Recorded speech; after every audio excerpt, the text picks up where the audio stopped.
everybody. Welcome in to Two Countries, Two Americas, All Sports. This is episode 112.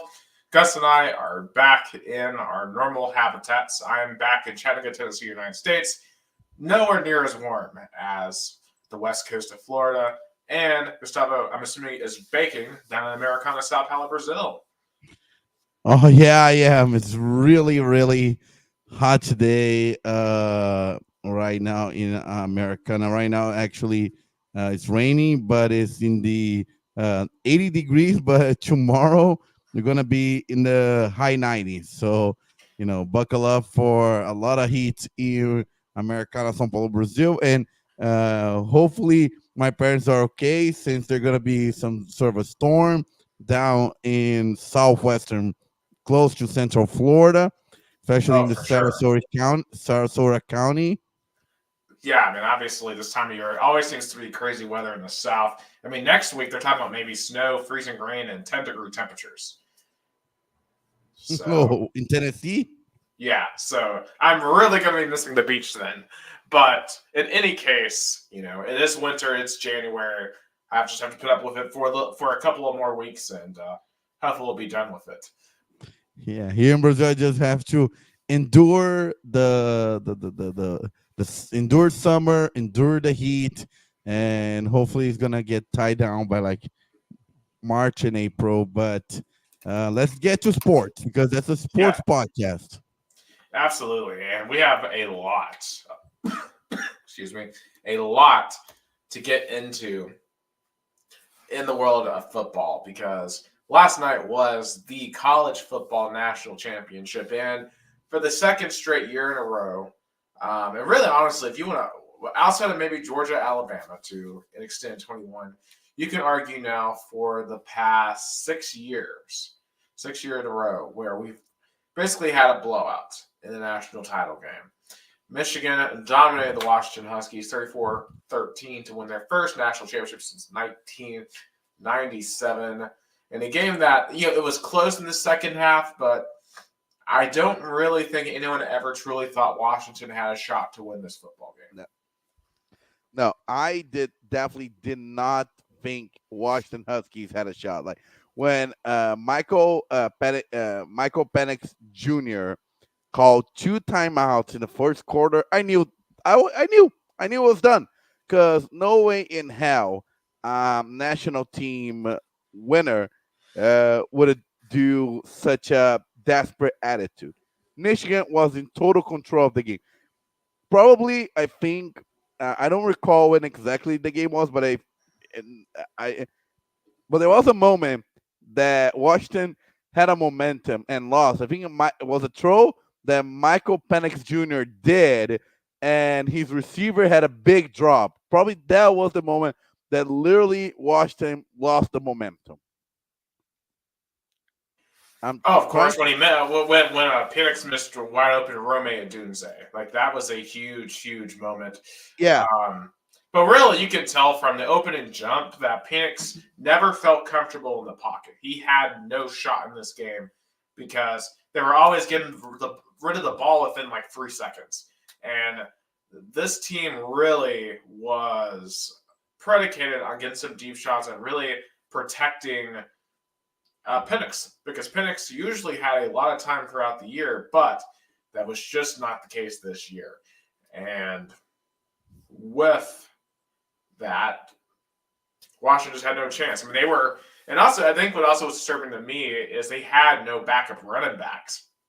They were trotting out Dylan Johnson, who was basically on one leg, and saying that's our best option. I mean, look at the stats. Dylan Johnson had uh was like 2/3 of the rushing yards that Washington Huskies had. So that's quite a few. Like, he had 33 yards rushing and the Washington Huskies had 46 total. So he's like 71% of total rushing yards in offense that the Washington Huskies had was one player that was dealing with injuries. Yeah, and it just goes to show that wasn't going to be effective because to beat Michigan, you had to find a way to run the ball effectively. Um, and find a way to kind of get that pass rush off of you. And they just were never able to do that. And Penix was never able to settle in because, they had some chances downfield in this game because Odunze is a great receiver. He got open some, but Penix was just so shook offensively that they just couldn't complete those passes. On the other side, they just got demolished. They got mollywopped for over 300 rushing yards. Because J.J. McCarthy didn't necessarily play great in this game, but he didn't really have to with the way that Michigan ran the ball. And really, honestly, Michigan at some point should have just kept running the ball. I thought they threw too much. They only threw 18 times, and I thought that was too much. It was just so obvious that Washington could not contain their rushing attack. It's a really simple game here. Just that Michigan was more physical on both lines of scrimmage and completely dominated this game from start to finish.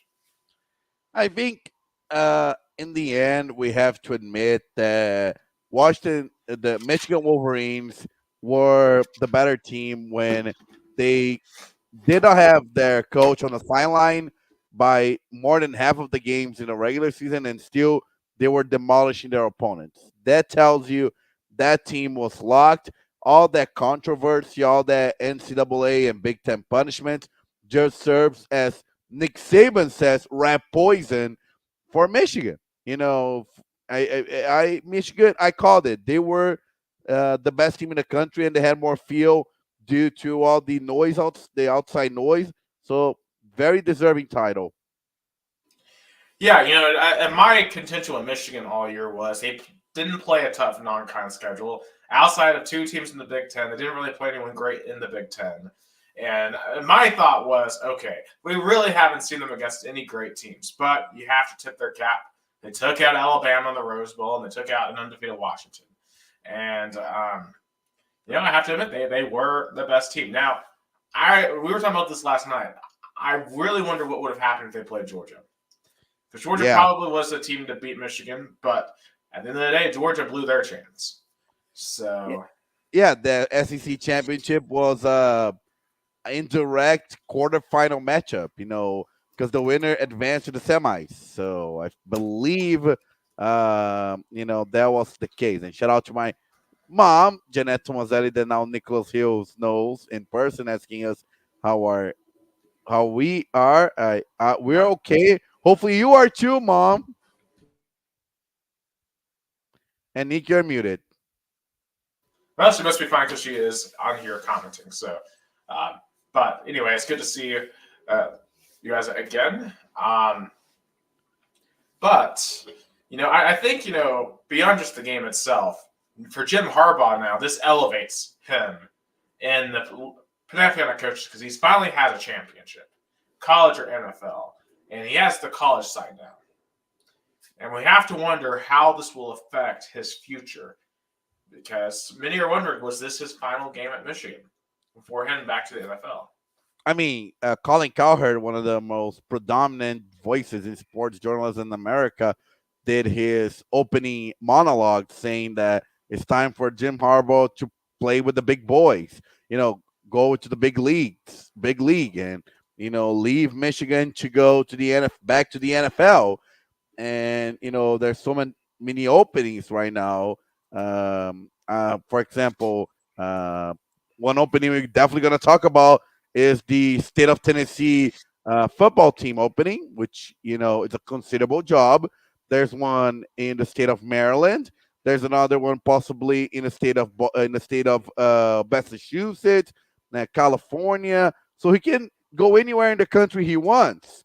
But the question is, probably right now, Jim is talking to his family on his deserved break, where do they want to move from Ann Arbor, and if they do, where to go? Because he can go anywhere he wants. I mean, he definitely can go anywhere he wants. And the question here is there's two things to consider when it comes to Harbaugh. One, is there going to be a an NCAA investigation into what Michigan did? Is there going to be sanctions into what Michigan did? And two, does Harbaugh want to complete the national championship in Super Bowl combo, like Pete Carroll, like a Barry Switzer, like a Jimmy Johnson. How much does that drive him? Or does he want to stay at Michigan and build a dynasty there? Because clearly he's built a very strong culture at Michigan that existed without him on the sideline for half of this season. And those are the questions that only he can answer, and we can only speculate upon. Yeah, definitely. I feel like Jam is probably doing a lot of talk with his family because any job decision in sports, in business, in engineering, anywhere, family takes a big chunk in this decision. But if if like he would end up staying in Michigan, he's gonna have to deal with a lot of back not backlash, but I'll say a lot of noise of punishment because even though he won the Natty, the investigations and the allegations did not go away. There's going to be some, pushback from the NCAA. And there are people joining on the internet. Oh, congratulations, Michigan, on your vacated title. I don't think they're going to go that far. Like, I don't see an era right now that the NCAA is going to take a title away. I think their era is done. I don't see because when when NCAA took titles, the last time was USC for something now there's now legal and has a name. That has a connotation, name, image, and likeness, the NIL. So I don't know. How much do you think the NCAA is going to punish Well, Michigan? I mean, this has nothing to do with like NIL and paying players. I mean, this is talking about stealing signs and breaking a rule of legitimate coaching. Like this isn't has nothing to do with McDonald's bags or anything like No, that. no, no, no, no. I'm not saying that. I'm just saying the last team that got a title stripped away in college football was due to allegations of financial benefits involving players and families and the football Yeah, I program. mean Reggie Bush at USC with the paid cars. Of course, in all sports we had Louisville a few years ago with Rick Pitino. They had their 2013 national championship stripped away. So the NCAA might still do it, but if they're smart, they won't. Because Yeah, these conferences, the SEC and Big Ten, have so much power now. With all these member institutions, they could at any second, in my opinion, break away from the rest of college sports and become their own entity. And that would put the NCAA in a really precarious position. yeah. Yeah, because the NCAA, of course, their darling sport is basketball. See how much they promote. Look how their logo, their branding is in college basketball in March, and how we practically don't see any branding of NCAA in college football. But and shout out Nate Spar, a great listener of ours in the state of Tennessee. Say he wouldn't be surprised if Jay Harbour leaves. Who knows? And even if they went to the extreme of vacating the win, everyone's still gonna remember who won the Natty. Like everyone remembers Louisville basketball. Jason always says the banner is still in the city of Louisville. It's just not in the arena. It's just in the other side of the road. Right, and you can't take away the memory. Like, you cannot take away the memory of winning a national championship. I don't care because, like, it's not like the trophy will ever physically be in your room or my room or any Michigan fan's bedroom. But you can always pull up the national title game from 2023 in Houston and see Michigan win a national title. You can always go back and pull up the 2024 Rose Bowl and see you guys stopping Alabama on the very last play. Those memories will never go away, no matter if the NCAA officially recognizes it or not, because who cares? You won it. You won the game, and that's all that matters for Michigan. So congratulations to the Wolverines. On the other side for Washington, obviously not a bad night for them, but still an amazing season. I don't think this is anywhere quite as bad as TCU, because at least they still put up a fight. They gave themselves some shots there in the second half. They were only down a touchdown heading into the fourth quarter, so they didn't get blown out in this game like TCU. Like TCU just laid down and died last year Washington kept fighting, but they just didn't have the Jimmys and Joes here. Clearly, if they're going to compete in the Big Ten, they're going to have to increase the recruiting, especially on the lines of scrimmage. And I'll be very curious to see how Will Rogers takes over for Michael Penix next year. I don't think he'll be quite as good as Penix, and they're losing Romeo Dunze.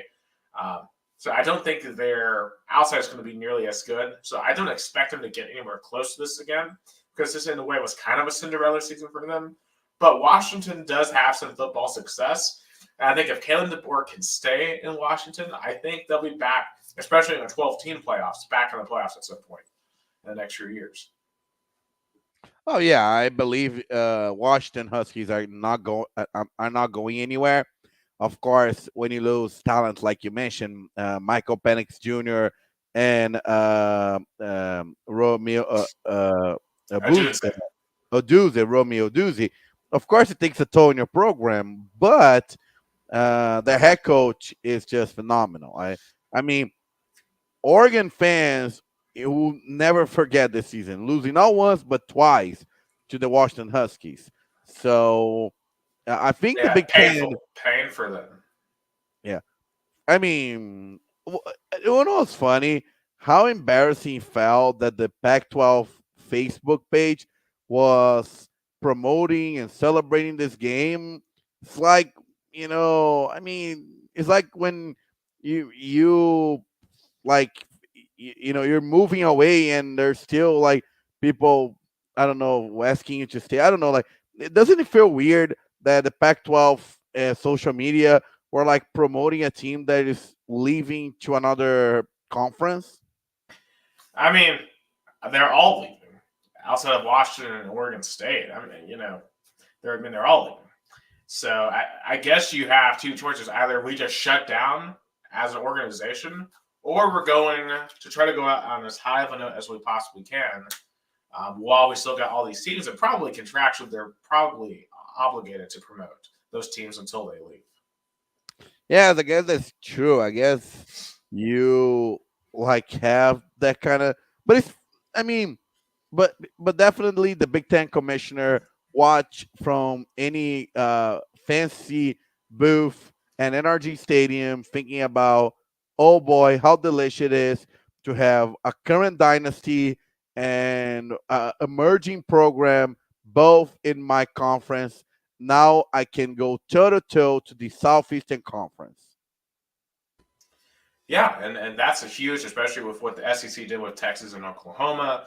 But you have all these West Coast teams coming in. You've proven that you have the defending national champion in Michigan. You still have a powerhouse in Ohio State. Um, I think you're in a good spot moving forward, especially with Yeah. the 12-team playoff, because I am so glad the 14 playoff is over. The 14 playoff has, I think, been a failure, a widespread failure. We've had, what, in 12 years, maybe 5 good games. I mean, it just, I think overall it has not been good for the sport. I think there's been so much So focus driven towards it for one extra playoff, for one extra national title game, basically, with the two semifinals and the national title, that it's compromised other parts of the sport. It's made the bowl games meaningless, and the games themselves have not been great. yeah, and so my question for you is, and I have my answer. When was, now looking back, at this tenure is done of the 14 playoff, which year was the worst or the year that it felt the most egregious?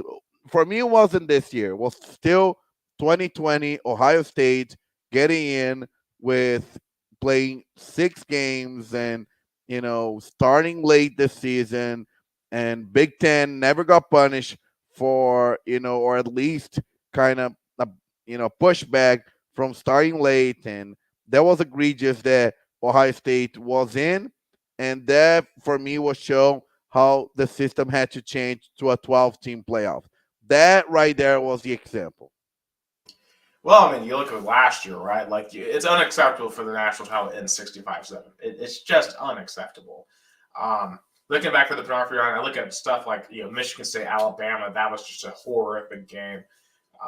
Notre Dame, a couple of times they made it. Like Notre Dame made it when they got blown out in the ACC title game and still made it. And they were just terrible. Yeah. And there were just certain teams that should have never made it, that should not have been playing for a national title, that in a 12 team would have been eliminated earlier by better teams. That's true because but sometimes a team's just as better than anyone else. Like, are you gonna say LSU 2019, 2020 was just better than everyone? Like, I don't see Clemson. You know, I feel that I don't see Clemson and Oklahoma being so much worse. Just LSU back in 2019 had way better talent, but whole I'm glad. I mean, yesterday was the end of one period of college football, like when after the 1998 national championship, like the 1990, like 1997. It was so funny. Like, so Michigan won the 1997 national championship that was played in 1998, right, Nick? That is correct. The first BCS was for the 98 season and played in early 99. So we can say that Michigan won in one transition year, and now they won in another transition year, because when Michigan won in '97 was a transition for the BCS. That was a big first move to a new format in college football postseason. Yeah, and you know who won the title after Michigan, right? It feels like '98. Well, hopefully it feels like 24 next year. Not holding my breath. I'm not going out and saying right now because he's winning a 2024 title. We got to make the playoffs first. But obviously, I'm excited for next year. But Yeah, I cannot. I like that coincidence. I like the coincidence that Vols fans did not pick up. That's true. In 1997, the Michigan Wolverines won. There was a huge change in the college football postseason format. Just saying. Oh, for sure. Um, so I think on the other side, an interesting to really think about right now in all of this is Ohio State, because last night was a nightmare for Ohio State fans watching Michigan win the national championship, especially after three straight losses, after what happened against Missouri in the Cotton Bowl. But they did get their quarterback for next year, and Will Howard from Kansas State. Can he be the quarterback to overcome Kansas State? Because CJ Stroud wasn't, which is shocking considering what he's doing now in the NFL. Kyle McCord wasn't this year. For Ryan Day, like, is Will Howard his answer? Ironically, Ohio State and Michigan are going to have the same number of national championships in this college football playoff format. So, despite having Urban Meyer and dominating Michigan for so many years, Ohio State and Michigan had the same number of college football national championships in this uh, 14 playoff format. But yeah, I think Ohio State is going, in a good direction with Will Howard. I think he can be a good quarterback. Of course, going to have to fight to earn the starting role. And for USC, it raised me concerns about the transition that Yeah, because the reason why I asked about USC is because Will Howard was supposed to go to USC, but now he touched them to go to Ohio State. Malachi Nelson, who was their other quarterback, went to Boise State of all places, even though he was disputed number one or number two quarterback, depending on who you look, right up there with Nico last year. So for USC, yes, the quarterback they had in the Holiday Bowl threw for 6 touchdowns, but I just don't know if that's the situation I want to be in if I'm Lincoln Riley. Yeah, Lincoln Riley, is his part of the ball. He's the offensive guy. He's the one who should definitely be on recruiting and holding talented players in the offensive side. And apparently, he cannot even hold quarterbacks.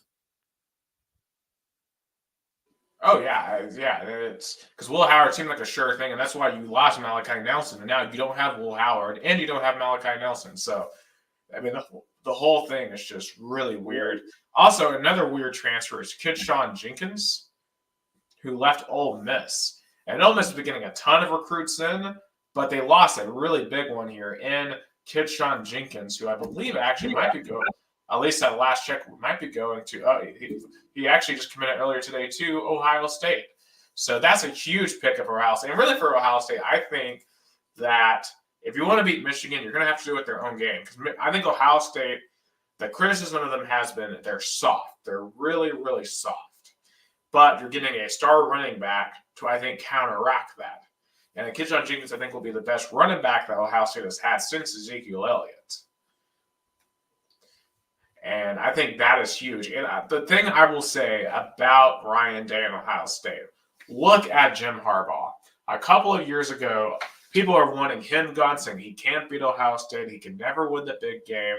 But they hung in there with him, and he finally figured it out once he changed his style. And you saw the beginnings of that this year with Ryan Day. Ryan Day, like Ohio State changed a lot this year. Their defense got a lot better. They started running the ball more effectively. And yes, it didn't work enough against Michigan, but they're getting there. And I think Ohio State will get back to beating Michigan soon.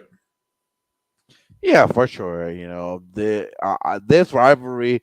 I mean, and of course, I have a feeling they're gonna meet in the playoffs really soon. I was sad that they did not meet in the 2023 playoffs. I feel like that could have been a matchup. If I was the committee, I would have put the matchup. But for sure, both of them are gonna be good enough records to get in this 12-team playoff. Oh, for sure. And so some just quick other notes. Tennessee, obviously we're in a full-blown offseason, and we're having a bit of an issue recruiting-wise with transfers. We're missing a lot on offensive line recruits. And a lot of people are starting to wonder why that's the case. Because, for Nico and the rest of the offense to begin next year, we need, I think, some more offensive linemen in. And we have failed to sign any new offensive linemen, and some of the linemen we've had come in have signed elsewhere. So I'm saying that's a concern for me. And I think Glenn Ellerby's done a great job in terms of the coaching side of things. I am concerned about him as a recruiter and his ability to bring in talent. Yeah. I mean, it's tricky. Recruiting is not easy, but I think Hypo is going to figure it out. I think by the start of spring ball, there's going to be new O-lines coming into our roster.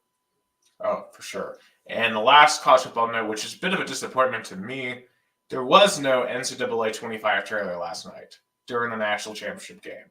So at this point, I'm starting to believe that this game doesn't exist.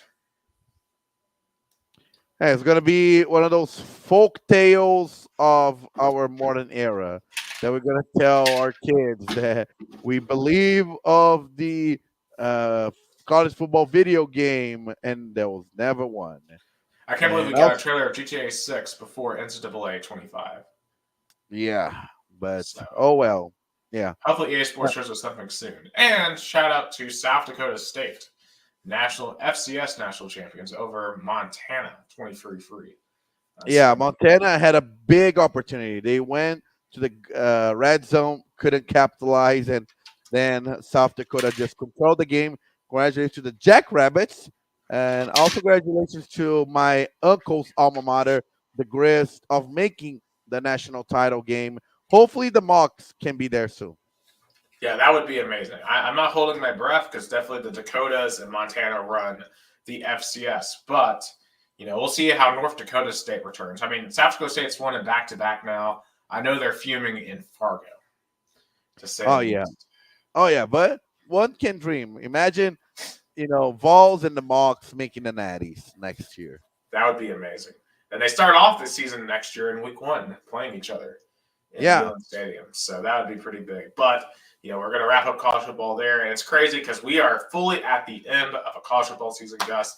And I'll say 2023 overall was very entertaining, frustrating a little bit as a Tennessee fan. But, overall, it provided all the great drama, the talk that we Yeah. just love about the sport.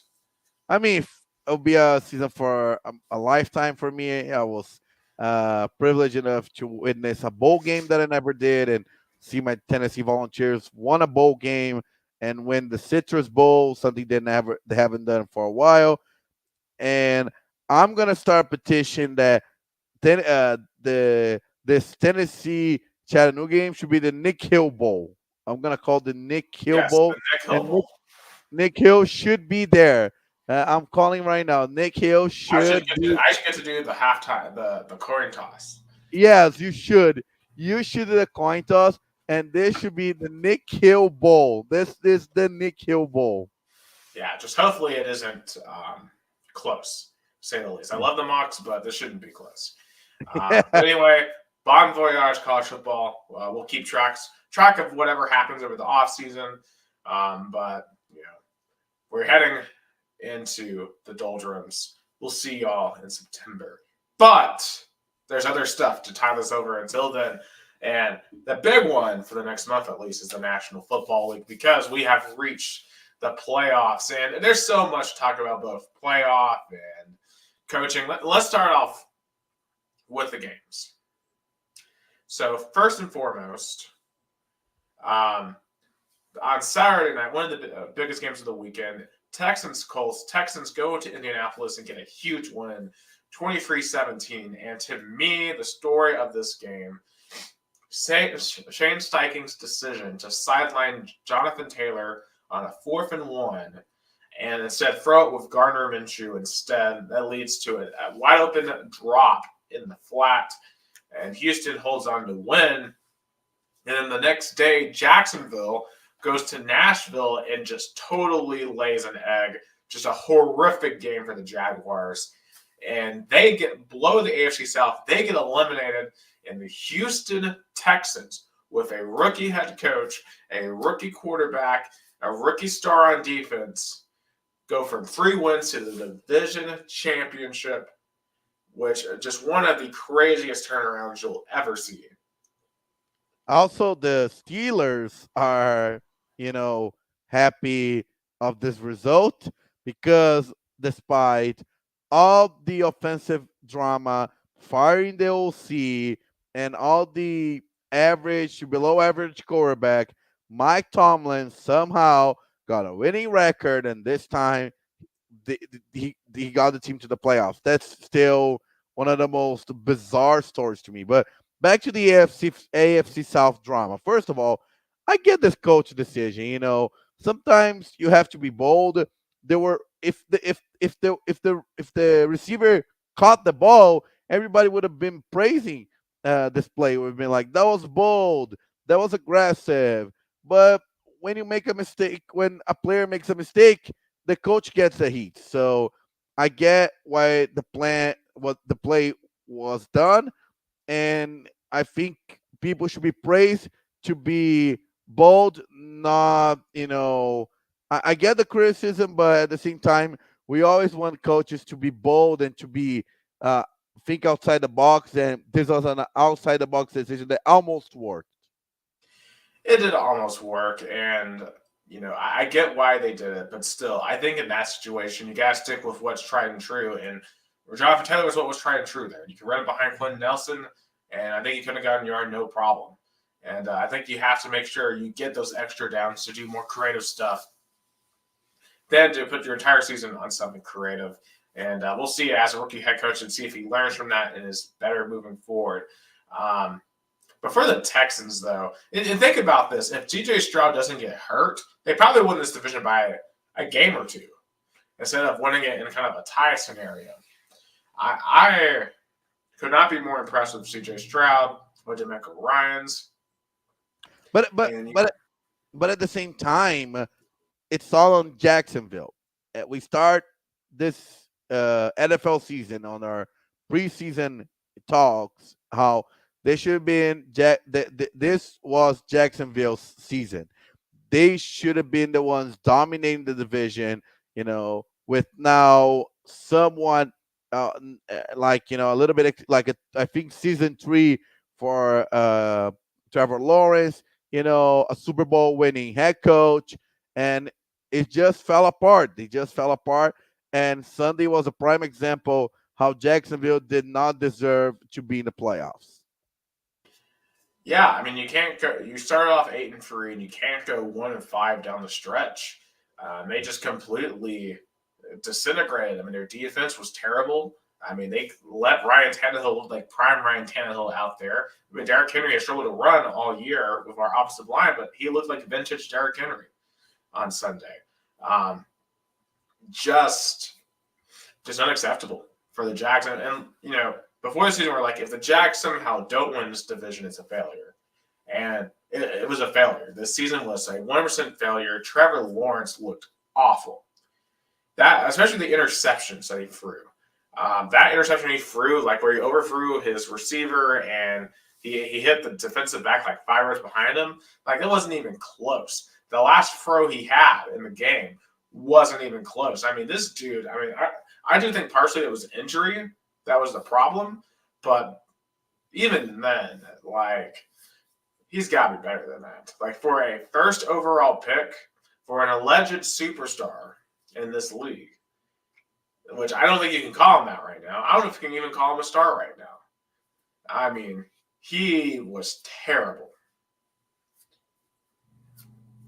Yeah, I guess folks in Duval County are gonna have to do a lot of rethinking of where they want to go next season because, like, it's so funny. Last season, everybody, oh my god, what a what a way to end the season, but it got worse. It got worse, and I guess that was Jacksonville. Definitely is the most disappointing NFL team this season by a mile. There's no other team that had a way bigger disappointment than the Jacksonville Jaguars. I don't know about that. I think the Chargers are pretty disappointing. But they did not have expectations to win the division like the Jaguars. I'd argue the Vikings. No, the Lions were in the. I mean, we talked about in the preseason how the Lions were in the rise, and they're gonna took over NFC North. They like I would all argue the. the Dolphins too. What happened to them? Because they had their division pretty well run. But like I'm comparing to what we discussed in the preseason. AFC East, what we talk about. Buffalo was gonna be the favorite because of Josh Allen. It just took longer to click. But there's no excuse. Jacksonville, as you said, Houston, kudos, congratulations of a rookie head coach, rookie quarterback, rookie defensive players. They and they managed to win the division, and Jacksonville did not even make the playoffs. It's not that they lost the division; they did not make the playoffs. The Jacksonville, the most disappointing NFL team by a mile. Well, and there's also Cincinnati, but then again, you could just say that's injury to them. Injury. But are you going to say that about Jacksonville? Trevor No, Lawrence was on the field. no, you can't. Yeah, there's no excuse for what happened to Jacksonville.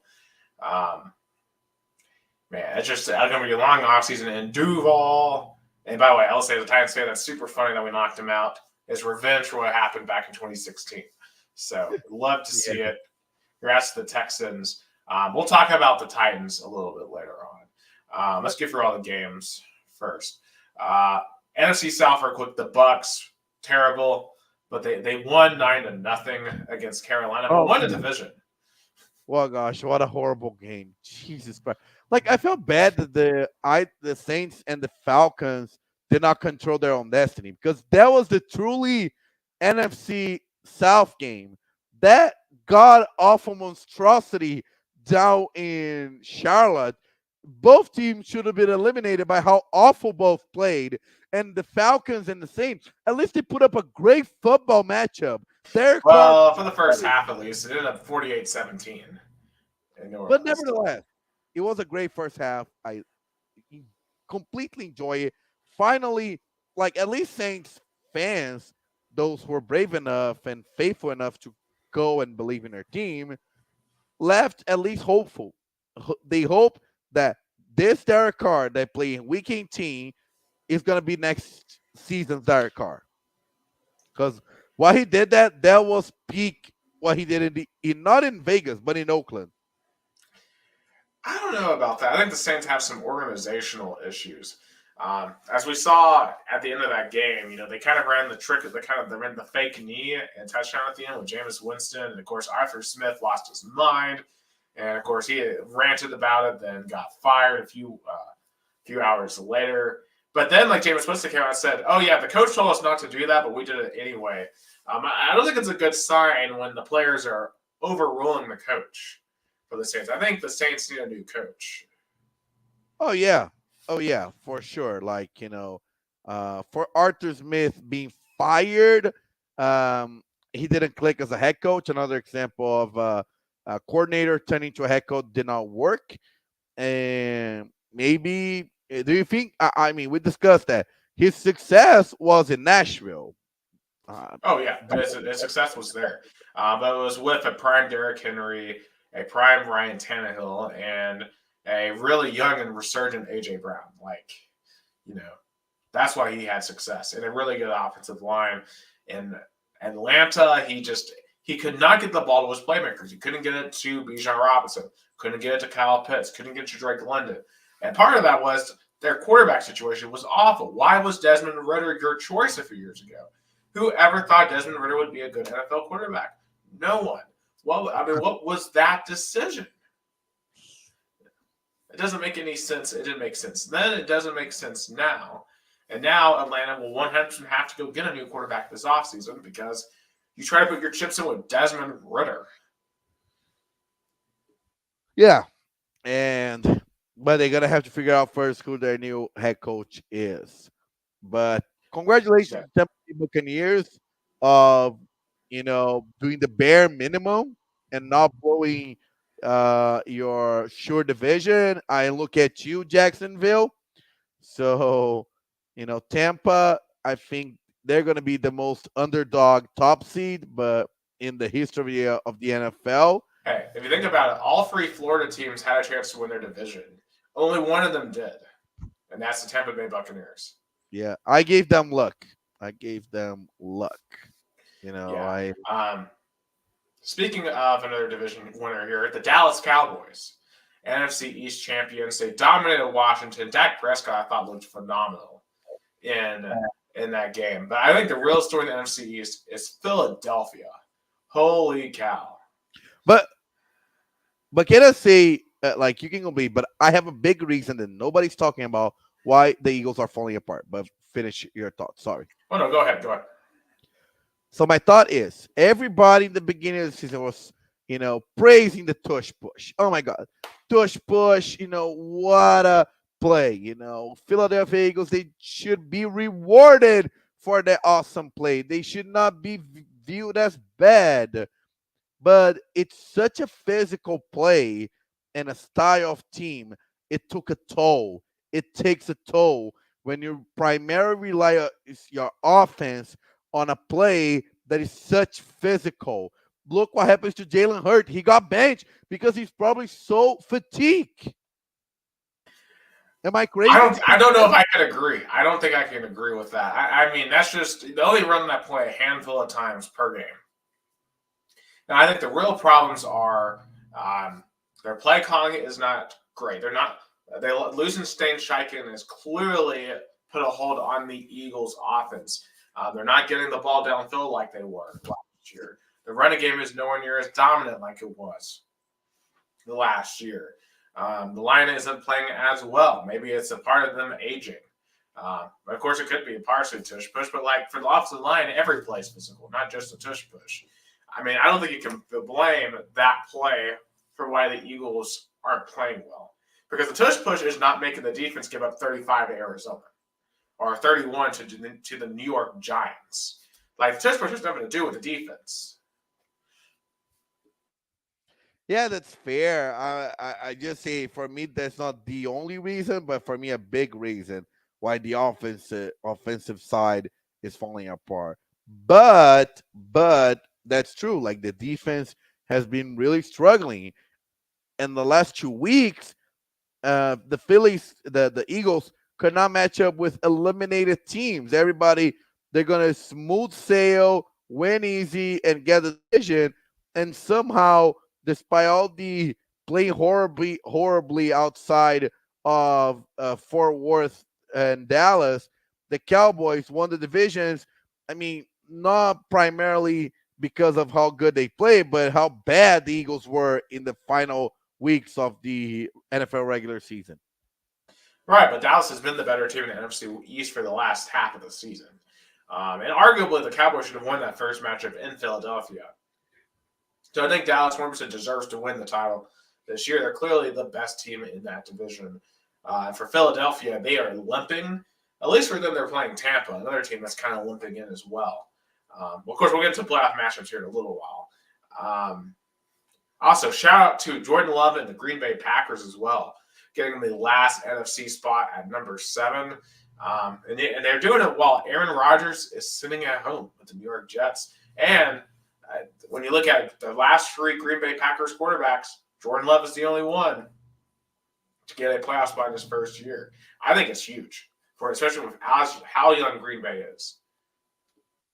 Of course, I agree with you 1000%. If there's one team that really are, one fan base that are, optimistic about the future, and even though they might lose by 1 or even 2 touchdowns on Saturday, is the Green Bay Packers. Because first of all, like, there's some voodoo magic down in Wisconsin. Because come on, like, you go back to back to back really good quarterbacks, from Brett Favre to Aaron Rodgers to Jordan Love. It just doesn't Well, that's happen. why you draft one and let him develop and not rush him onto the field.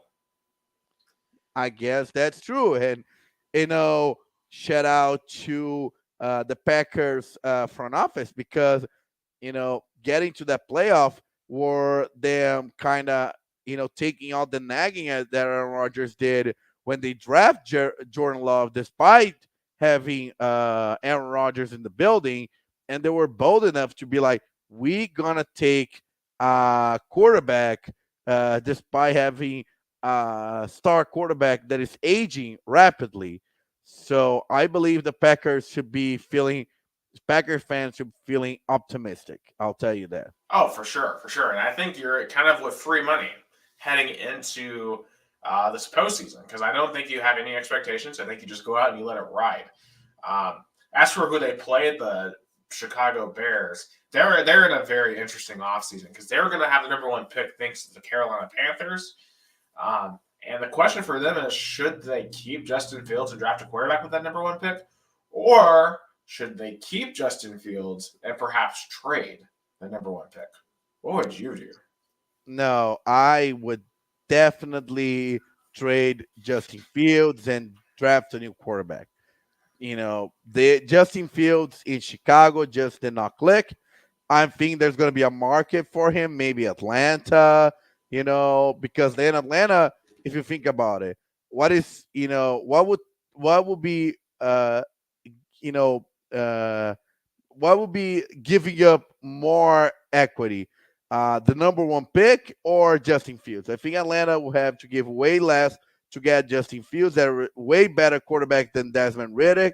And, and for the Bears, just take this blessing that was an awful season by Carolina, and then just draft a quarterback in this class that is so loaded with generational talent, a quarterback that is, I mean, Caleb I don't know. Williams. I don't know if I could agree with that. I'm not sure if Caleb Williams is a generational talent. I'm not sure if Drake May is generational talent.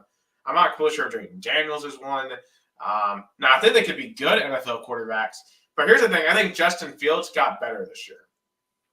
And this is by far the best offense he had around him. What I would do, I would keep Fields. I would keep that number 1 pick and draft Marvin Harrison Jr. That's what I would do. I guess just I for me, I would have gone the other path. I would have trade Justin Fields, probably Atlanta, maybe New England, and get, you know, draft picks or even like pieces to build around a new quarterback. Can be Caleb Williams, looks like he's going to be the number one pick, or there's you mentioned Drake Mays, JT Daniels.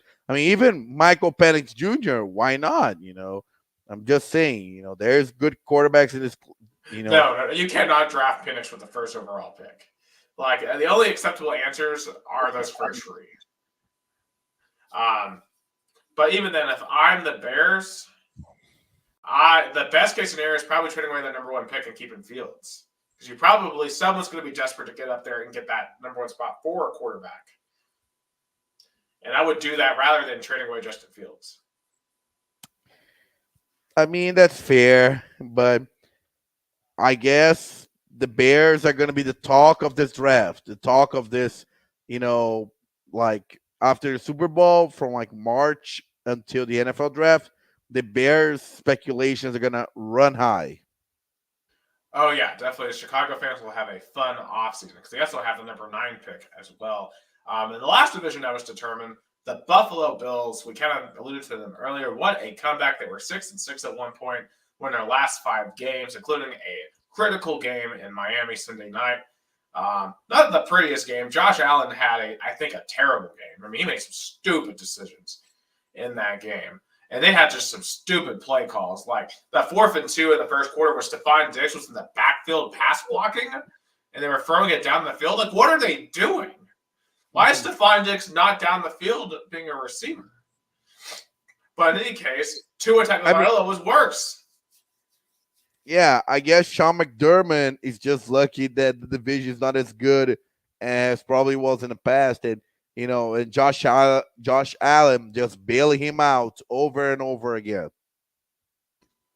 Well, really, in this game, the defense bailed them all out because Allen just has some boneheaded interceptions in this game. But man, we have to have a conversation about Tua because kind of like Trevor Lawrence up north on I-95, Tua is starting to show signs of big game-itis. He can't show up in the big games. And this dude was just flailing in the second half. Just couldn't hit anything. Could not get the ball to Tyreek Hill. It's just awful to watch. Yeah, I think Tua.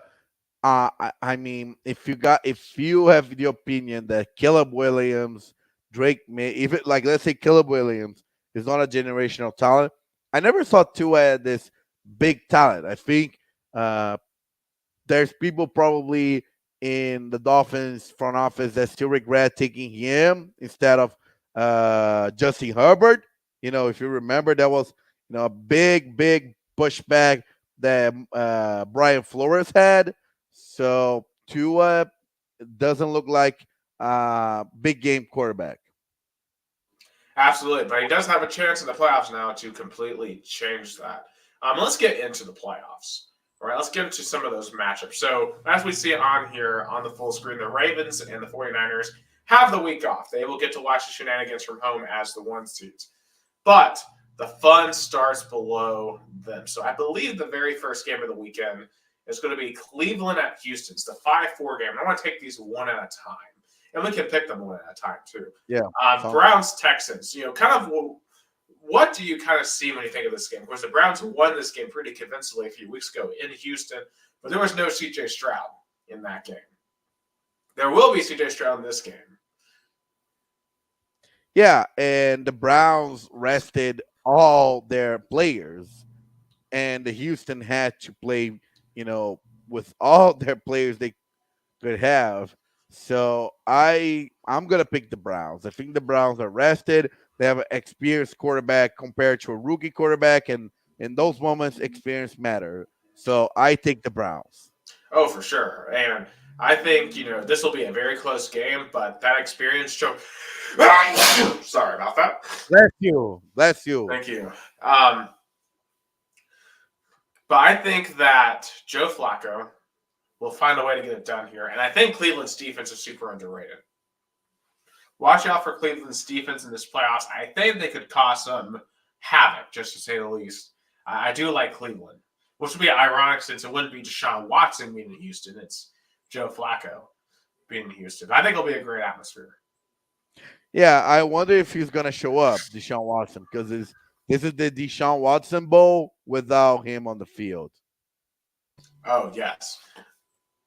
But Saturday night on Peacock, a Peacock exclusive, the first ever streaming only playoff game, we had the number 6 Miami Dolphins going to the number 3 Kansas City Chiefs in the Tyreek Hill Bowl. And Chiefs won this game in London 21-14 back earlier in the season. And I know the Chiefs haven't played great heading into this game, but it is an arrowhead, and playoff Patrick Mahomes is something to be terrified of. But what's weird about this game is the ticket pricing. I know it's gonna be cold, but like $66 for that kind of matchup. You know, I would definitely go for it, but it's gonna be like for what? sure. Yeah, I would endure any cold weather to watch that kind of playoff. But I'll take the Dolphins. I think the Chiefs right now, they're a little bit of frauds. They took advantage of a god awful division. I'll take the Dolphins. I'm taking the Chiefs. I think the Dolphins are awful on the road. They're awful against good teams. I don't trust Tua in this spot. I trust Patrick Mahomes to get it done, no matter how bad his receiving core is. Give me Mahomes.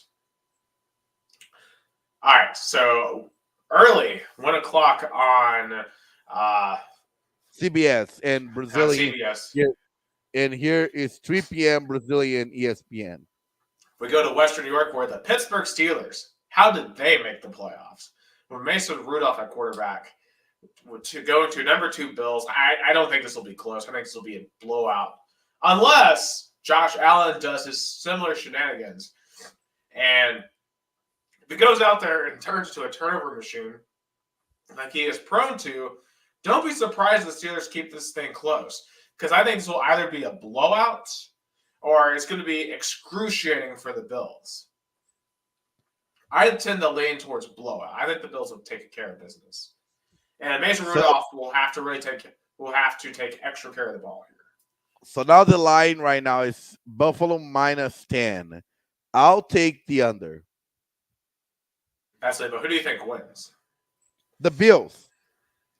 But you think that the Steelers cover?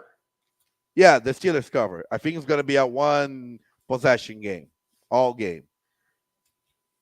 All right. So that means so you pick the Browns, Dolphins, and Bills. So that means in the second round, you would have Dolphins at Ravens, and then Browns at Bills would be your first round, your second round, your divisional round picks for the AFC.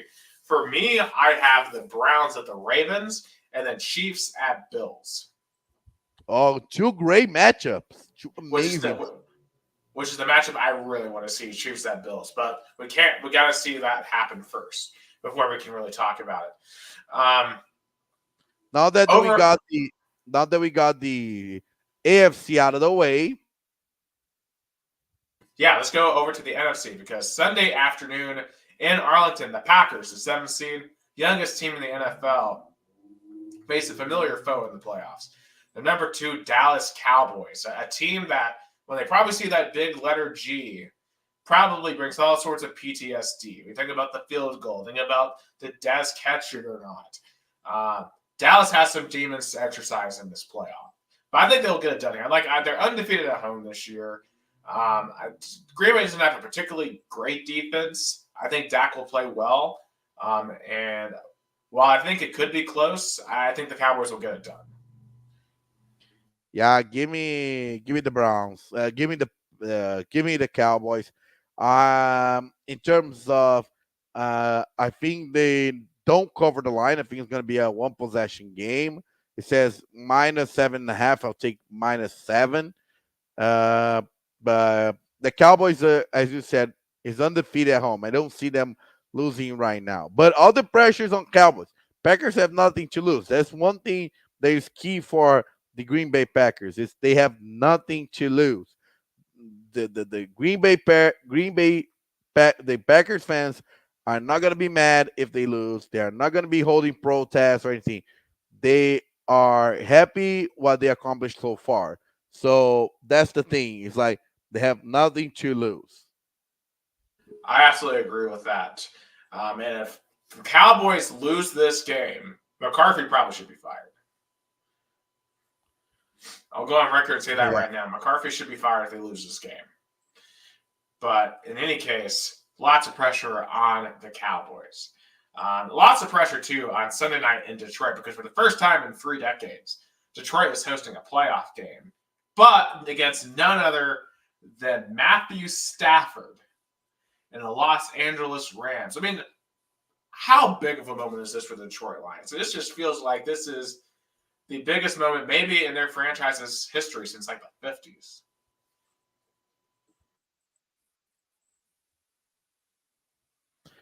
I mean, it's probably the most the playoff games has the most stories and the most narratives. First of all, the quarterback matchup, one that has all the history, all the love of the fans, but was traded away because he wanted to win right now, and he did. Compared to Goff, where he took over a little bit with skepticism and accomplished something that Stafford was never even came close to do it. And in the opposite side, the Rams making the playoffs, after being bad last season. So I think it's going to be a matchup. But I still take the Lions. I'm actually going to take the Rams. I think the Rams are playing really good football right now, and I think Sean McVay is a better coach. I think the Lions, I have a concern that this moment's going to be too big for them. And I think they could crumble under the pressure at home. So give me the Rams. Yep. And And in Monday the Night Football. in the beautiful city of Tampa, Florida, at Raymond James Stadium, a stadium that I've been even in the field. Yeah, probably the worst of these 6 by far. The fledgling Philadelphia Eagles and the fledgling Tampa Bay Buccaneers. Someone has to win in advance.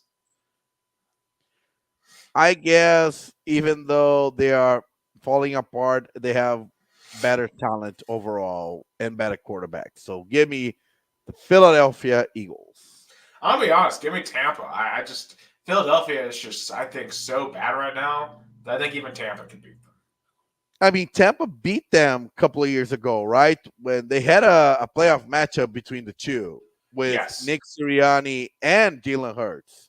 Yes. The Tampa did win that. Um, so I'm trying to think. So your pick, so you had the Cowboys, Lions, and Eagles. So you would have Eagles at 49ers and Lions at Cowboys in the divisional round. I would have the Rams at the 49ers and the Bucks at the Cowboys. I mean, through your path, that's the biggest chance of the Cowboys. I think this year is the biggest chance of the Cowboys at least making the NFC Championship they ever had. Oh, yeah. If the Cowboys don't make the NFC title game, it's a disappointment. Them Yeah, and the 49ers are clearly the 2 best teams in the NFC. And we should yeah, get Dallas, San Francisco in the NFC title game. I'm yeah. just going to go over general predictions. I think San Francisco is coming out of the NFC because I think San Francisco and Dallas win their divisional round. And then San Francisco beats Dallas at home. I don't trust Dallas on the road. In the AFC, I actually have a bit of an upset pick. I think Cleveland will upset Baltimore in the divisional round because of their defensive play. And then Buffalo finally beats Kansas City at home in what would be the biggest game of Josh Allen's career.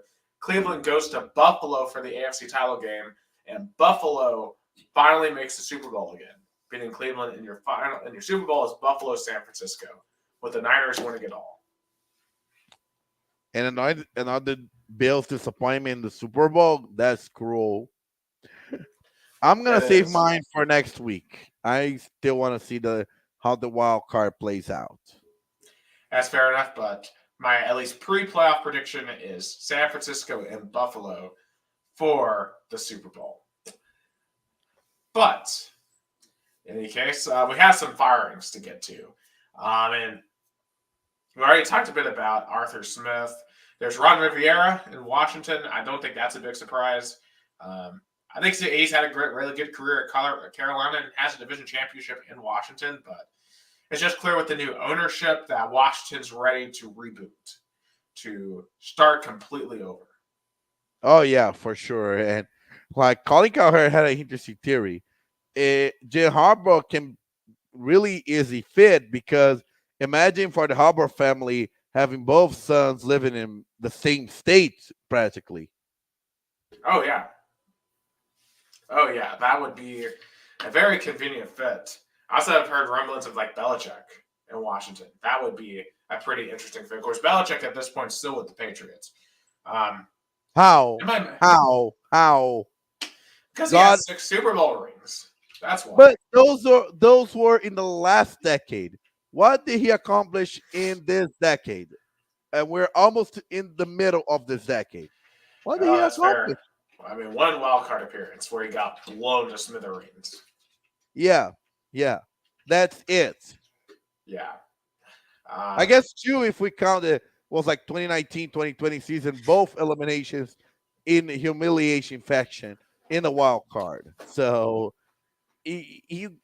like Robert Kraft, like at some point you gotta ask, does Bill Belichick have something on like Robert Kraft? Because like from what I heard, Tom Brady was the closest connection of Robert Kraft, not Bill Belichick.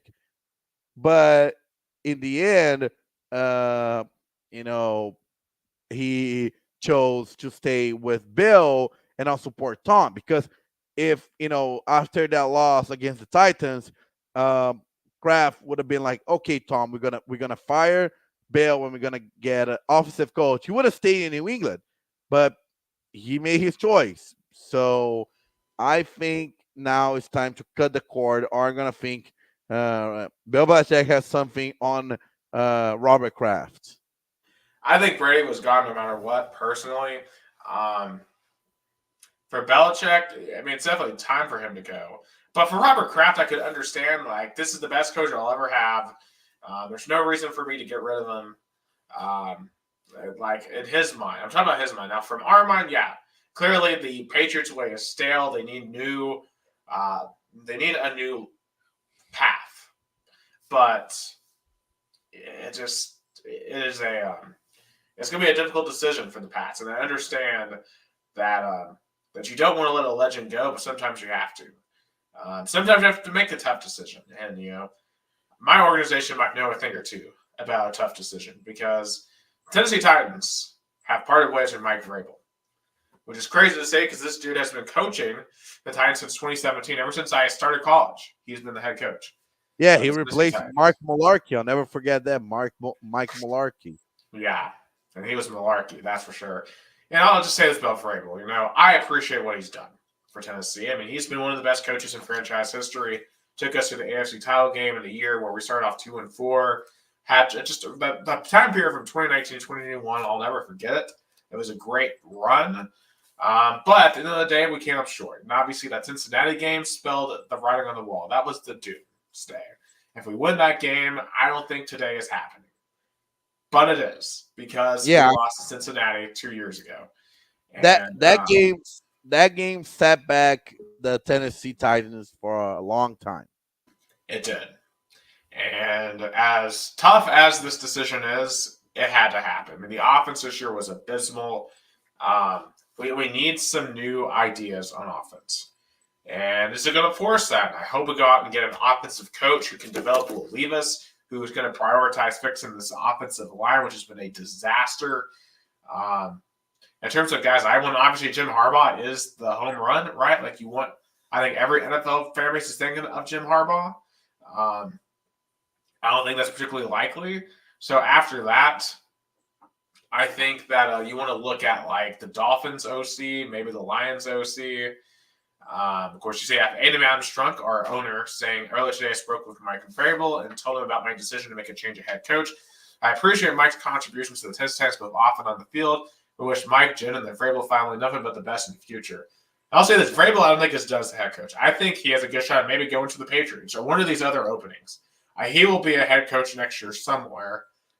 I think that decision was a very he wants to come home. Like as good of a job he did in Nashville, his home in the NFL is Boston, and he's hoping that Bill Belichick would retire or be fired, and he's definitely going to take the job. You think about it, it'd be ironic because remember, Vrabel was the coach who basically ended Belichick and Brady Yeah, with the trolling. Remember when he burned 2 minutes? That's my yeah. favorite memory of Vrabel. Him burning those 2 minutes against the Patriots. That was so funny and so clutch. It helped us win the game. It just went to show that like he was able to out Belichick there, and Belichick's really never been the same since he was out Belichicked in that game against the Tennessee Titans. And you know, you have to wonder if it's more than just the end of Vrabel. Like Ryan Tannehill, I think definitely is done, and I was so happy to see him get one last one. Like I've No, been yeah. very tough on him, and it was the right decision to bench him because he was awful for most of this year. But um, you know, he came in for a struggling Marcus Mariota, and he really played some really solid football for several years. And I have to tip my hat to him and thank him for what he did for the Tennessee Titans. I know he came up super short in the playoffs. He was awful against Cincinnati, awful against Baltimore. And he just wasn't that guy to get us to a championship. But at the very least, he made most of those regular season games pretty entertaining. And I think when he lost A.J. Brown, that just doomed him as a quarterback. I mean, I feel like Jackson, uh, Jacksonville is the Mike Vrabel. He did a great job, and that game we talked about the AFC divisional round in 2021 definitely was a stinker. It set the team back, but also Sunday it felt like a goodbye. It was a farewell. It felt like a senior day on Sunday for Derrick Henry, for Ryan Tannehill, now even for Mike Vrabel. It felt like a goodbye. It felt like the end Yeah. of one era and the start of a new one. And if there's like any hope of one of those guys staying, it's Henry, but I don't think there's a very high chance. I think honestly, when you look at our cap room, look at our situation, it wouldn't be the correct decision to keep him. I think he's over 30 years old now as a running back. You don't want to commit a lot of money, depending on how much of a pay cut he's willing to take. If he's willing to take a pretty significant one, then maybe you can keep him. But Tajay Spears proved on Sunday, and it's proved throughout the season that he's going to be, I think, a very dynamic running back in this league. I think he could be the RB1 moving forward, especially in the more spread out offense, which is what I think the Titans need to go to with Will Levis to take advantage of his arm strength. And Derrick Henry just doesn't fit in that. And which, his farewell speech, I was just standing up and clapping in my room because that guy has provided some of the greatest moments of my Titans fanhood. I mean, what he's done, what he did against the Patriots and the Ravens in 2019, the jump passes. I remember when he beat the Texans on like a 94-yard run, rushing for over 200 yards to secure a playoff spot in Houston twice, including the 1 seed. Like Derrick Henry, man, like that guy. I watched him when he was still a rookie. I interviewed him on the locker room. I remember vividly when he was still a rookie, and rookies don't get much attention from the media, right? There was a lot of attention back then on DeMarco Murray, on Marcus Mariota, and I had the chance to interview by myself a rookie Derrick Henry, and I'll never forget how thoughtful he was and patient and give me an interview. I still have on my Facebook. It's unfortunately it's just audio only, but I will have that memory. And I felt when I watched him on preseason, I remember against was the back then San Diego Chargers, now the Los Angeles Chargers. I knew he was different and he was going to succeed as a Titan. Look, and it would be hard for me to hate him. Or it wouldn't be hard for me. Like he's Alabama. He literally beat Tennessee by himself in 2015. One of the most heartbreaking losses in my Tennessee and my fall football fandom was that 2015 Alabama game because we weren't expected to win. We were up late 14-13 Tuscaloosa, and then he dominated the last possession to win 1914. But he won me over. He more than made it up to me as a Titan. And if it isn't, then all I gotta say is all hail the king, because Yeah. there is only one Derrick Henry, and for my money, he should go into the Hall of Fame one day, and maybe be the last true running back to go into the Hall of Fame, because in this era of NFL football, for what he has done, has been unreal. But Oh yeah. time catches up with everyone, and unfortunately, it's starting to catch up with him, and he has no line here. And I want him to win a Super Bowl ring, and it's just not going to be here that he's going to do it. So I think I want him to go and sign with a contender and help them win a Super Bowl in our place. But it'll suck. And it's time for them all to go, but you're right. It was the end of an era, and I'm glad they went out and ruined Jacksonville's season. And I'll miss all of them, because it was such a fun era of Titans football. But I think we now have an exciting era moving forward. And I think we need to be together as a fan base, because I know last week we had a bit of a controversy with Will Levis. He had an answer about, someone asked him, how does it feel for Vols fans who claim they still hate you because you went to Kentucky? And basically people started to run around like Barstool, and some people tried to twist it to where he was saying, oh yeah, I love that people hate me.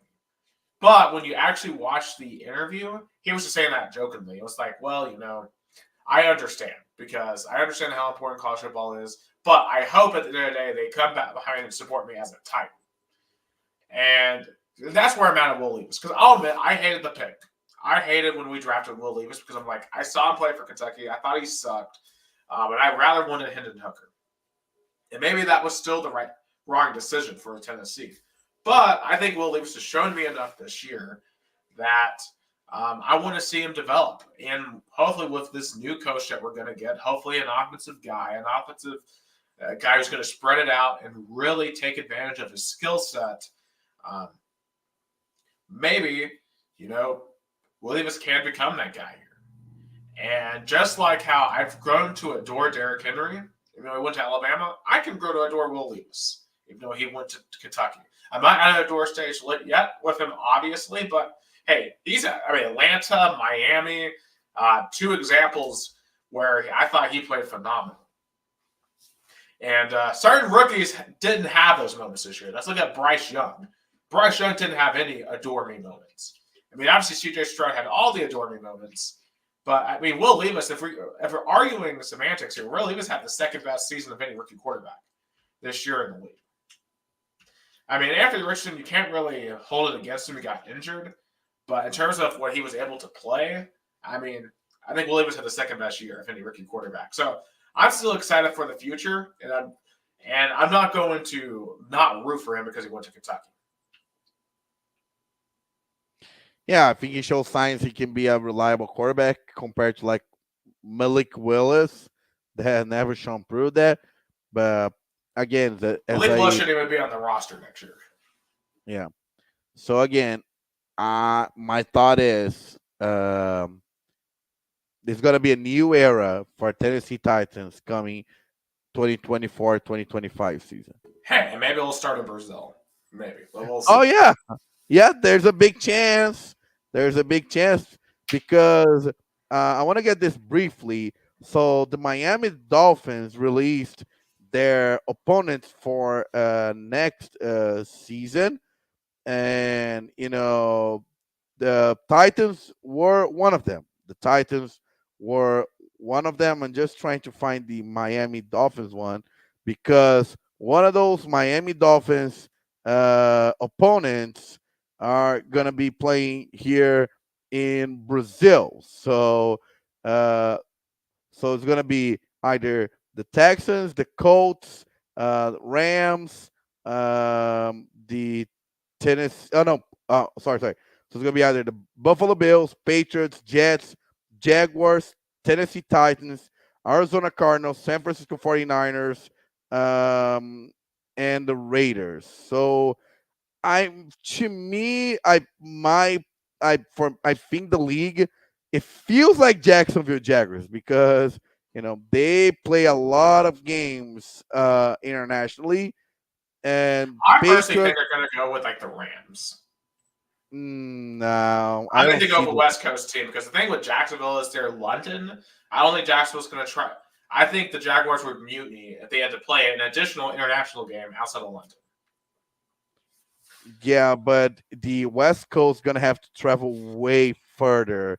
Think about it because the traveling arrangements are harder for the Rams compared to like East Coast teams like Colts, Texans, Jets, Patriots. Um, you know, I mean, who would you say are the but most popular teams amongst NFL Brazilian fans? That might help determine this. I mean, Patriots definitely because of all the Brady era, all the titles, the Giselle Bündchen also took a part on it. So probably my top three are gonna be Patriots, Jacksonville Jaguars, and hopefully the Titans. But me and you are gonna be pulling our fingers, hoping that the Tennessee Titans makes the trip down to Sao Paulo, Brazil. Me personally, I don't think they're going to do any division games. I don't think they're going to do the Jaguars. I think more than likely they might do a West Coast team here. I think they're going to do the Rams, perhaps the Raiders, and honestly, maybe the Cardinals. That's my personal guess. I think, in the NFL's mind, they don't want to saturate Brazilian market with just two teams from the East Coast. Yeah, I guess that's a great point. I definitely can see that. Can definitely, but at the same time, I think it's gonna be a Florida. I think they're gonna put two Florida teams because Florida is such a Brazilian market. That's why they picked the Dolphins to be the team to host. So I have a strong gusty feeling that Jacksonville is gonna be the one holding the bag because at the end they are the team that always plays internationally. Yeah, I mean, you might as well call them the London Jaguars, not Jacksonville. But Yeah, Duval has a long offseason. Um, yeah, I know. Actually, stay tuned as we will talk about the NFL week by week here on the Two Countries to America's All Sports podcast. But to finish out, we got some more basketball here um, on this podcast. First, some college here because the basketballs, wow, what a performance on Saturday. Completely destroying an undefeated number 22 Ole Miss team 90-64 to win their opening SEC game. Man, this was a domination. I mean, we just were crushing them on rebounding on the boards. The scoring was very spread out. I mean, Jonas Idu has become an absolute revelation this year. Zakai Ziegler is 100% back. And really, everyone's playing well right now. And that is super encouraging that everyone is getting healthy and everyone's starting to click because it's only early January. If they can continue to get better as a unit, continue to cohese, this is a team that's going to be dangerous in March. Oh yeah, for sure.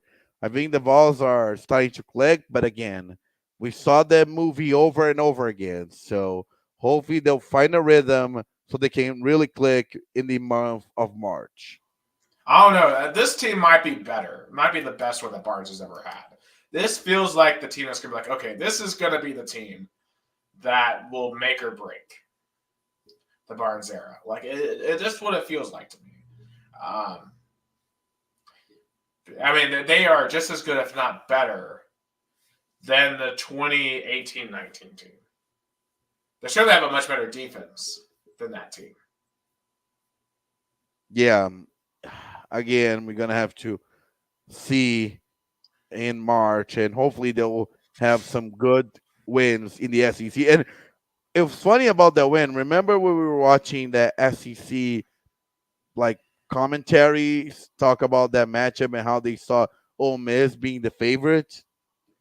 Yeah, I don't know what the heck they were talking about, man. They were like, oh, is Tennessee able to handle this challenge? I'm like, Tennessee's played 5 of the top 15 teams in the country. Like, what are you talking about? And Ole Miss wasn't even close to the best team that we've played all year. It just, I don't know what point they were trying to make. I doubt they've even seen a game of basketball when they were talking. Yeah, I agree. But this week they play Mississippi State on the road, who's a pretty good team, actually. They did lose on Saturday to South Carolina, but that's tomorrow night in Starkville. Obviously, going on the road is always tough, but Tennessee's the favorite. And then they get Georgia at home, a team they've been pretty good against. Georgia actually has won 2 games on the road so far this year. They beat Missouri on the road on Saturday, so I think they're an improved team. But once again, these are 2 games I think they should win, but don't be surprised if they're challenged in these 2 games. Yeah. Yeah. In any case, also just around the SEC, Kentucky started off 2-0 in SEC play. They beat Florida by 2. What was just a great game. Florida should have won that game. They had that game won in Gainesville, but they just completely let that thing get away. And Kentucky beat Missouri tonight. And I think the most shocking score, Auburn beating Arkansas in Fayetteville by 32. I think Eric Musselman has some serious problems on his hands in Arkansas. Because it just feels like they are struggling immensely. Also, a shout out to the Lady Vols. They started off 2-0 in SEC play, including a big comeback against Kentucky. They were down 17 in the first half, came back and won by 18. Rakea Jackson had a double-double. This team's clearly a different wood for Kea, and hey, maybe Kelly Harper can play herself back into good graces. But I think they're going to have to go on a sizable good run, finish top 5 in the league for me to not want her fired.